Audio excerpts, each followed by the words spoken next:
আল্লাহ জান্নাত দেওয়ার জন্য প্রস্তুতি দিয়েছে, ওই ব্যক্তিকে জান্নাতের অর্ডার দিয়েছে।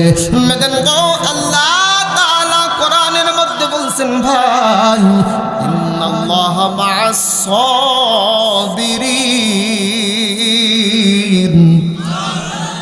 ধৈর্য যে ধরবে তার সাথে কে থাকে? এ বাজার, এই পৃথিবীর মধ্যে ওই ব্যক্তি সবচাইতে সুখী মানুষ ভাই, যে ব্যক্তি অল্পতেই শুকরিয়া আদায় করে, অল্পতেই শুকরিয়া আদায় করে। আমাদের মধ্যে কিন্তু অল্পতে তুষ্টি হয় না, অল্পতে আমরা কিন্তু শুকরিয়া আদায় করি না।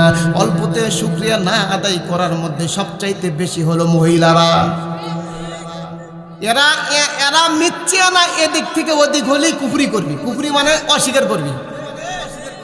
বিয়ে করি নাই কই, ঠিক ঠিক বিয়ে করছা, তুমি কি বুঝবে? সারা জীবন আপনার বিবিকে এ বাজার মহিলা মানুষ কুফরি আদায় করে বেশি, কুফরি করে বেশি। এরা অল্পতি ঠোঁট মোছে, অল্পতি ঠোঁট মোছে। ভাই আপনাকে বলছে আজকে একটু মাথার তেল নিয়ে আসবা।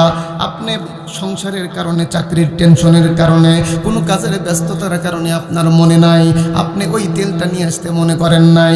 একদিন গেছে, 2 দিন গেছে, 3 দিন গেছে, 4 দিনের মাথায় আপনার বিবি ডাক দিয়ে বলবি, তোমার সাথে বিয়ে বসার পর থেকে আমি কোনোদিন সঠিকভাবে তেল পাই নাই। মহিলারা কুফরি বেশি করে, কুফরি বেশি করে এ বাজান, যার কারণে আমার পয়গম্বর মেরাজ করেছে হযরত ফাতেমা রাদিয়াল্লাহু তাআলা আনহার বাড়িতে গিয়ে কান্না আর বলে, কান্না করে আর ডাক দিয়ে বলে, মা আমি বড় একটা সংবাদ নিয়ে আসছি, আমি বড় একটা আশ্চর্য জিনিস নিয়ে আসছি।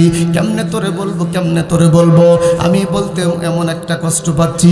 এ মা, আমি মেরাজে গিয়ে ঘুরে আসলাম, এমন একটা দৃশ্য চোখে দেখে আসলাম, এমন একটা জিনিস নিজের চোখে দেখলাম।